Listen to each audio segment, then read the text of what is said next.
Hello student, मैं हूं निहाल यादव और स्वागत करता हूं आप सभी का जीपीएल एकेडमी के इस चैनल में। स्टूडेंट, आज की इस वीडियो हम लोग केमिकल इंजीनियरिंग थर्मोडायनेमिक्स सिलेबस इसका पूरा डिस्कशन करने वाले हैं। चलिए स्टूडेंट, आज की इस वीडियो को शुरू करते हैं। बट उससे पहले अगर आप चैनल को फर्स्ट विजिट किए हो तो चैनल को सब्सक्राइब कीजिएगा और नोटिफिकेशन बेल आइकन पर क्लिक कर लीजिएगा ताकि आने वाली हर एक वीडियो का नोटिफिकेशन आपके पास सबसे पहले पहुँच सके। चलिए स्टूडेंट, आज की इस वीडियो को हम लोग शुरू करते हैं। किसी भी स्टूडेंट को अगर अपने ब्रांच सब्जेक्ट का नोट्स चाहिए, उसकी इंपॉर्टेंट क्वेश्चन चाहिए, तो आप हमारे नंबर पर कांटेक्ट करके आप हमारी टीम से अपने नोट्स को ले सकते हो। स्टूडेंट, आज की इस वीडियो लेक्चर हम लोग क्या जानने वाले हैं। आज की इस वीडियो हम लोग जानेंगे केमिकल इंजीनियरिंग थर्मोडायनेमिक्स। ये आपका डिप्लोमा केमिकल इंजीनियरिंग के थर्ड सेमेस्टर का एक सब्जेक्ट है। केमिकल इंजीनियरिंग यानी कि सी ब्रांच का और सीटीएफ ब्रांच का और पीई ब्रांच का यानी पेट्रोकेमिकल। तो देखो भाई, chemical engineering CTF chemical technology fertilizer और पेट्रोकेमिकल का एक कॉमन सब्जेक्ट है केमिकल इंजीनियरिंग थर्मोडायनेमिक्स। तो इस सब्जेक्ट का आज हम लोग पूरी सिलेबस को डिस्कशन करने वाले हैं। चलिए देखते हैं क्या क्या हमारे सब इसमें चैप्टर हैं। तो फर्स्ट चैप्टर आपका क्या कहता है। फर्स्ट चैप्टर देखिएगा स्टूडेंट। फर्स्ट चैप्टर आपका introduction and basic concept. Introduction and basic concept पढ़ना आपको। इसमें देखो आप लोग क्या जानोगे, थर्मोडायनेमिक्स के कौन कौन से सिस्टम होते हैं, सिस्टम पढ़ोगे, प्रोसेस को पढ़ोगे, सराउंडिंग क्या होती है, होमोजीनियस क्या होता है, हेट्रोजीनियस क्या होता है, इन सभी सिस्टम के बारे में पढ़ोगे। ओपन सिस्टम क्या है, क्लोज सिस्टम क्या है, आइसोलेटेड सिस्टम क्या है, और प्रॉपर्टीज के बारे में पढ़ोगे, इंसुलेटिव प्रॉपर्टी और एक्सटेंसिव प्रॉपर्टीज के बारे में। स्टेट फंक्शन क्या होता है, पाथ फंक्शन क्या होता है, कॉन्सेप्ट ऑफ इंटरनल एनर्जी के बारे में जानोगे।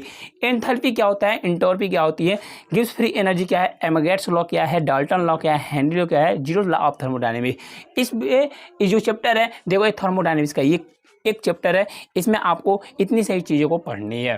ठीक, ये आपका चैप्टर नंबर फर्स्ट। अब देखते हैं चैप्टर नंबर 2 क्या है। तो देखिए स्टूडेंट, चैप्टर नंबर 2 में आपको क्या क्या पढ़ना है, ध्यान से देखिएगा। चैप्टर 2 में आपको पढ़ना है first law of thermodynamics for open and close system. यानी कि फर्स्ट लॉ ऑफ थर्मोडायनेमिक्स पढ़ना है किसके लिए, open system and close system के लिए। तो देखो इसमें क्या क्या टॉपिक्स आपको पढ़ने हैं, ये रहा आपका टॉपिक। इतने सभी टॉपिक आपको इसमें पढ़ने हैं। देखो, statement of first law of thermodynamics. First law of thermodynamics का आपको स्टेटमेंट पढ़ना है, क्या होता है। यूज ऑफ स्टीम टेबल पढ़ना है, कैलकुलेशन एंड इंटरनल एनर्जी पढ़ना है, एंथैल्पी क्या है, heat work and undergoing reversible concept पढ़ना है, और क्या लिखा है, आइसोथर्मल, आइसोबेरिक, एडियाबैटिक पोर्ट्रेट। देखो ये सभी प्रोसेस का आपको जो डेरिवेशन होता है, फार्मूला का डेरिवेशन करना भाई।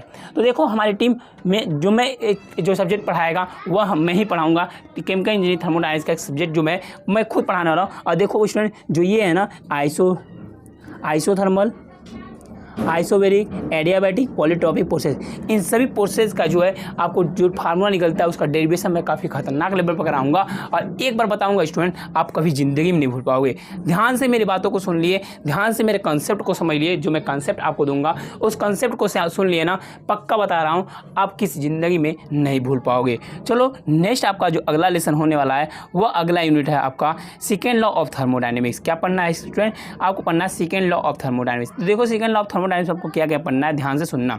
सेकेंड लॉ ऑफ थर्मोडायनेमिक्स का आपको स्टेटमेंट पढ़ना है। सबसे पहले ये सेकेंड लॉ ऑफ थर्मोडायनेमिक्स क्या है, इसका स्टेटमेंट पढ़ना है। तो देखो जो स्टेटमेंट दिया था सेकेंड लॉ ऑफ थर्मोडायनेमिक्स का, 2 लॉ के द्वारा दिया था। एक है आपका कैल्विन लॉ, कैल्विन की, और एक है क्लैसियस के। क्या है, क्लैसियस के, यानी कैल्विन प्लैंक स्टेटमेंट होता है, एक होता है क्लैसियस स्टेटमेंट। 2 स्टेटमेंट के द्वारा हम लोग सेकेंड लॉ ऑफ थर्मोडायनेमिक्स को समझते हैं।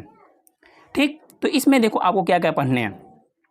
कंसेप्ट क्या करना है, कार्नोट साइकिल पढ़ना है और उसकी इफिशिएंसी को पढ़नी है। एंट्रोपी पढ़ना है आपको, हीट पंप क्या है, हीट इंजन क्या है, रिवर्सिबल प्रोसेस क्या होता है, इरिवर्सिबल प्रोसेस क्या होता है, थर्मोडायनेमिक टेम्परेचर स्केल क्या है, थर्मोडायनेमिक्स इक्वेशन क्या है। अब मैक्सवेल इक्वेशन भाई, देखो मैक्सवेल जो रिलेशन होता है, मैक्सवेल के 4 रिलेशन होते हैं। चारों रिलेशन का ना सच बता रहा हूँ, 4 रिलेशन का आप लोग ऐसे चुटकी मुड़ाओगे, चुटकियों में भाई हम खतरनाक लेवल पर मैं उसका डेरिवेशन कराऊंगा। देखते ही आप उसका डेरिवेशन कर लोगे और किसी ज़िंदगी में नहीं भूल पाओगे भाई। एक बार मैं जो करा दूंगा, 4 डेरिवेशन कराऊंगा। इसमें देखो मैक्सवेल का 4 इक्वेशन होता है, आप सभी को पता होगा कि मैक्सवेल के 4 रिलेशन होते हैं। उन चारों रिलेशन का मैं 4 उसका लेकर आऊँगा वीडियो। 4 वीडियो में इससे खतरनाक कराऊंगा ना, किसी ज़िंदगी में नहीं भूल पाओगे, गारंटी मेरी है। तो अगर दोस्त वीडियो पसंद आएगी तो वीडियो को लाइक जरूर कीजिएगा। 4 चैप्टर आपका है, देखो 4 चैप्टर आपको कुछ नहीं पढ़ना है, इसमें आपको थर्ड लॉ ऑफ थर्मोडायनामिक्स का केवल स्टेटमेंट पढ़ना है। केवल स्टेटमेंट आपको इसमें पढ़ने है कि थर्ड लॉ ऑफ थर्मोडायनामिक्स क्या है, इसके स्टेटमेंट क्या है, बस आपको इतना पढ़ना है। ठीक, अगला लेसन है 5वां लेसन। देखो 5वें लेसन में आपको क्या क्या पढ़ना है। 5वां लेसन आपका एंट्रोपी। भाई एंट्रोपी क्या होता है, ये आपका 5वां लेसन है।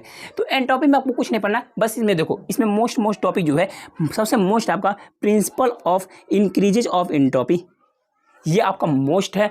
और इसमें एक और चीज़ आती है, ये रहा आपका entropy changes in reversible process. ये आपका, इसमें देखो ये 2 टॉपिक जो है बहुत ही इंपॉर्टेंट है, बहुत इंपॉर्टेंट, जितना कहो बहुत इंपॉर्टेंट है ये। और इन्हीं 2 टॉपिक्स आपके इसमें क्वेश्चन पूछे जाते हैं।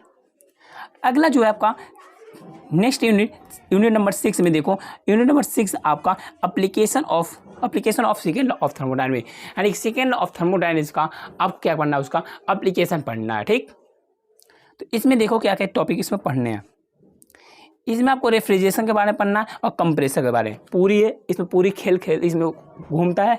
ये जो चैप्टर है, चैप्टर नंबर 6 पूरा आपको रेफ्रिजरेशन पर और कंप्रेसर पर ये घूमेगा, यानी कि इन दोनों को आप इसमें, इन दोनों के बारे में इसमें पढ़ने हैं। COP क्या है, और इसको देखो COP इसमें पढ़ना है, यानी कि COP क्या होता है, देखो कॉन्फिगरेशन ऑफ परफॉर्मेंस इसका पढ़ना है। इसमें कुछ नहीं ज़्यादा है, केवल कंप्रेसर है और रेफ्रिजरेशन है, इसी 2 के बारे में पढ़ना है इसमें। ठीक, लास्ट यूनिट है आपका 7वां यूनिट। 7वें यूनिट में भी आपको 2-3 क्वेश्चन है जो पूछे जाते हैं। देखो 2-3 क्वेश्चन कौन से हैं, फुगासिटी क्या होती है और फुगासिटी कोफिशिएंट क्या है, फुगासिटी और फुगासिटी कोफिशिएंट क्या है, एक्टिविटी और एक्टिविटी कोफिशिएंट, एक्टिविटी और एक्टिविटी कोफिशिएंट क्या है, एक ड्यू पॉइंट किसे कहते हैं, बबल पॉइंट किसे कहते हैं, ये पूछा जाता है। और गिब्स डेल्टन इक्वेशन और Raoult's law equation, Gibbs free energy, Gibbs phase rule, इतने टॉपिक इस चैप्टर के पूछे जाते हैं और कोई टॉपिक नहीं पूछा जाता। तो ये रहा चैप्टर नंबर 7। अब बात करते हैं किस चैप्टर से कितने मार्क के क्वेश्चन पूछे जाते हैं। तो देखो भाई, जितना यहाँ शो करता है उसका आधा मार्क्स होता है, सभी बता दूं। ये आपके अलॉटेड पीरियड है, यानी कि इतने पीरियड में आपको ये थर्मोडायनामिक्स का जो आपका सिलेबस है उसे कंप्लीट किया जाता है। जो फर्स्ट यूनिट है उससे आपके 9 मार्क्स के क्वेश्चन पूछे जाते हैं। बता दूं, सबसे पहले आप लोग जान लो, सबसे पहले जान लो, ये जो आपके थर्मोडायनामिक्स के पेपर होते हैं ये 50 मार्क के आपके थ्योरी कराए जाते हैं। थ्योरी के आपके 50 मार्क्स होते हैं। ठीक, तो देखो चैप्टर नंबर जो फर्स्ट है, चैप्टर नंबर फर्स्ट से आपको कितने मार्क क्वेश्चन, 9 मार्क के क्वेश्चन चैप्टर नंबर 1 से पूछे जाते हैं। चैप्टर नंबर 2 से भी आपको 9 मार्क के क्वेश्चन पूछे जाते हैं। चैप्टर नंबर 3 से आपके 12 मार्क क्वेश्चन आते हैं। और चैप्टर नंबर 4 जो है थर्ड लॉ ऑफ थर्मोडायनामिक्स, ये देखो यहाँ 1 नंबर शो करा भाई, लेकिन वो 3 नंबर में आता है। Third law of thermodynamics 3 number में पूछा जाता है। ठीक, ये देखो चैप्टर नंबर 5 है, 6 मार्क्स का आता है। चैप्टर नंबर 6 जो है वो आपका 7 मार्क का आता है। और जो चैप्टर नंबर 7 है वो आपका 6 मार्क का क्वेश्चन आता है। टोटल आपके यहाँ से 50 मार्क के आपके पेपर बनाए जाते हैं। और सबसे इंपॉर्टेंट जो है वो जो मैंने बताया आपको प्रोसेस है। प्रोसेस में आपको जो मैंने बताया एडियाबेटिक प्रोसेस होती है, आइसोबेरिक प्रोसेस होता है, पॉलीट्रॉपिक प्रोसेस होता है। इन सभी प्रोसेस को जो डेरिवेशन है आप उसे याद कर लीजिएगा, रट लीजिएगा। अगर स्टूडेंट किसी भी छात्र को आप हमारे कोर्स को ज्वाइन करना चाहते हो, थर्ड सेमेस्टर का chemical engineering, chemical technology, fertilizer के पेट्रोकेमिकल, किसी भी ब्रांच का अगर आप third semester, first semester, 5th semester का कोर्स अगर ज्वाइन करना चाहते हो तो आप हमारे नंबर पर कांटेक्ट करके, आप हमारे टीम से बात करके आप अपने कोर्स को ज्वाइन कर सकते हो। ये रहा नंबर, इस नंबर पर कॉल कीजिए, आप हमारे टीम से बात कीजिए, टीम हमारी तुरंत आपको हमारे कोर्स में इनरोल कर देगी, आप हमारे कोर्स से ज्वाइन हो सकते हो। कोर्स में आपको सभी सब्जेक्ट के इंपॉर्टेंट क्वेश्चन, सभी सब्जेक्ट के प्रीवियस ईयर पेपर और बहुत सारी चीज़ें आपको मिलने वाले। इंपॉर्टेंट क्वेश्चन सभी सब्जेक्ट का मिलेगा। आप सभी को पता होगा, जो भी स्टूडेंट नए हैं उन्हें नहीं पता होगा, बट जो पुराने हमारे स्टूडेंट हैं उनको पता होगा। मैंने सेकेंड सेमेस्टर का जो क्वेश्चन भाई दिया था, मैं आपको जो क्वेश्चन दिया था, फिजिक्स का हुआ, मोस का हुआ, एमओएसएच जिसे कहते हैं हम लोग, बीएमसी हुआ, मैकेनिक्स हुआ, जो मैंने क्वेश्चन दिया भाई मगर मैंने क्वेश्चन ले दिया, क्वेश्चन में मैंने जो ले दिया, क्वेश्चन मैंने अगर न्यूमेरिकल है, न्यूमेरिकल मैंने 2.30 लिया ना भाई, तो यही छप के आया था। न्यूमेरिकल का अंक भी इधर उधर नहीं हुआ था। जो मैंने क्वेश्चन दिया सेम क्वेश्चन वही आया था। तो हाई लेवल के द्वारा हमारी टीम काम कर रही है। तो आप हमारे टीम से कांटेक्ट करके आप अपने ब्रांच के अपने कोर्स को ज्वाइन कर सकते हो। कोर्स मिनिमम कॉस्ट में होगी, कोई ज़्यादा प्राइस नहीं होगा। कोर्स बहुत ही मिनिमम कॉस्ट है, जो सभी एफर्ट कर सकता है। जो एफर्ट नहीं कर सकता उन्हें मैं फ्री में प्रोवाइड कर दूंगा। टेंशन लेने कोई बात नहीं है। हमारी टीम उतना मेहनत कर रही है जितना आपके लिए बहुत है। तो स्टूडेंट आज की इस वीडियो में बस इतना ही रखते हैं और मिलते हैं नए वीडियो में नई टॉपिक साथ। तब तक के लिए बाय बाय, जय हिंद, टेक केयर।